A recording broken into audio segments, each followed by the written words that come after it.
Hello everyone, আসসালামু আলাইকুম। আপনারা কেমন আছেন সবাই? আমরা সবাই আলহামদুলিল্লাহ, আল্লাহর রহমতে আপনাদের দোয়ায় আলহামদুলিল্লাহ ভালো আছি। আপনারা কেমন আছেন সেটা আমাকে কমেন্টে জানাতে পারেন। এই যে শুক্রবারে অনেক বেশি কাপড়, পর্দা, সব কিছু, বেডশিট অনেক কিছু ধুয়ে দিয়েছিলাম। এই যে পর্দাগুলো লাগিয়ে নিলাম আর কি। আর আপনাদের ভাইয়া বিকালের দিকে কতগুলো কাসকি মাছ আর কচু চিংড়ি নিয়ে আসছিল। আজকে আমি কচু চিংড়ি কীভাবে আমি বাজি সেটা আপনাদের সাথে শেয়ার করব। এখানে গোটা চিকন জিরা ফোড়ন দিয়ে দিয়েছি আর কি। এরপর 1 কাপ পরিমাণ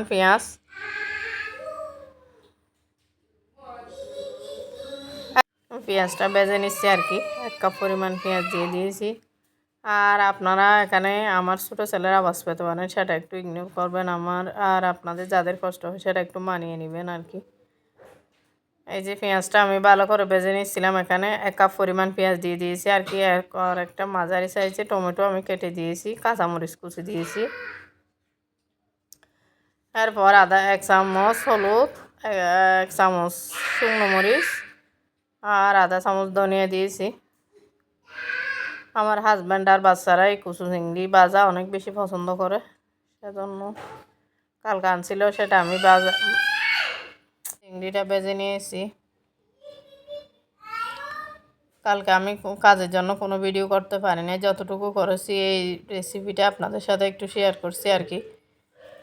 অনেক দীর্ঘদিন যাবৎ একদম ভিউ ডাউন, একদম কেমন চ্যানেলের অবস্থা অনেক বেশি হয়ে গেছে আর কি। সেজন্য চিন্তা করতেছি একটা ভিডিও আজকে পোস্ট করে দিই।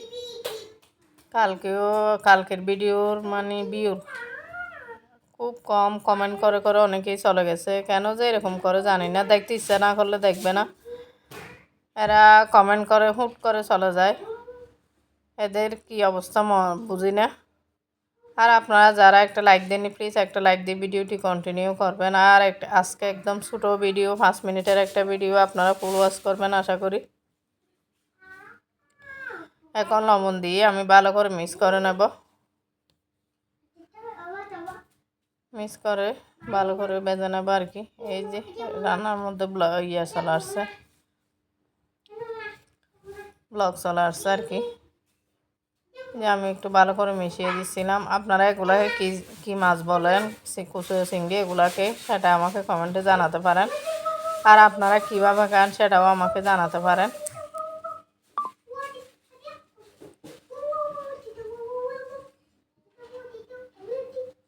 এই যে সবগুলো আমার ভাজা একদম হয়ে গেছে আর কি। এবার নেড়ে চেড়ে আমি মিশিয়ে নিচ্ছিলাম। আর আমার প্রিয় আপুরা যারা অসুস্থ হয়ে আমার ভিডিও দেখছেন, তাদের সুস্থতা কামনা করে মহান আল্লাহর কাছে অনেক বেশি দোয়া করি আপনারা যাতে তাড়াতাড়ি সুস্থ হয়ে ওঠেন। আর আমারও গলা ব্যথা, কথা বলতে অনেক বেশি কষ্ট হচ্ছিল। হঠাৎ করে গলাটা কেন ব্যথা হয়ে গেল জানি না, ঢোক গিলতেও অনেক বেশি কষ্ট হচ্ছে। ইনশাল্লাহ সুস্থ হয়ে যাব, ওষুধ খাবো আর কি। এই জ্বরগুলা ঠান্ডাগুলো কেন যে ছাড়ে না জানি না, কোনো একটা কারণ ছাড়া। এই মাঝে এখন কি অবস্থা হয়েছে জানি না, একদম একটা না একটা অসুখ লেগেই থাকছে। এই যে ফাইনাল লুকটা আপনাদেরকে একটু দেখিয়ে দিলাম টেবিলে নিয়ে যাওয়ার পর। এরপর আমি আমার ছোটো বাচ্চার জন্য শোল মাছ দিয়ে মিষ্টি কুমড়া রান্না করব। এখন পেঁয়াজ দিয়েছি, একদম কম তেলে ওর জন্য রান্না করবো আর কি।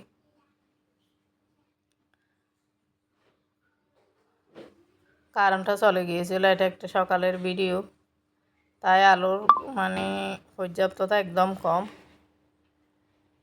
আপনারা সেটা একটু মানিয়ে নেবেন। ভালো করে এখানে মাছগুলো দিয়ে ভালো করে কষিয়ে নিয়েছিলাম আর কি।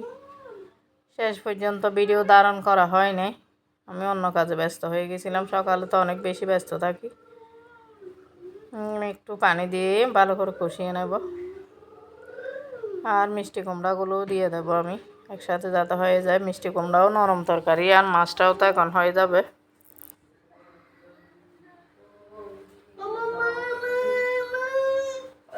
যে একটু পানি দিয়ে আমি দেখি। আর আমার হাজব্যান্ড আমার শ্বশুর বাড়ি থেকে একটা ভিডিও করে নিয়ে আসছিল। এই যে এখান থেকে পারবে আর কি। বাতাবি লেবু, সেটা একটু আপনাদের দেখার জন্য শ্যুট করে নিলাম। আর আমাদের বাড়িতে যে এগুলো ধরছে সেগুলোও একটু আপনাদের সাথে শেয়ার করে দিলাম। এই যে শুক্রবারে আমার মেয়ে গিয়েছিল আর কি, ওই যে মোসাম্বি এগুলো ধরেছিল সেগুলা, এই যে সেগুলো একটু দেখিয়ে দিলে। এখন এমনি পাকে নাই, রং ধরছে আর কি।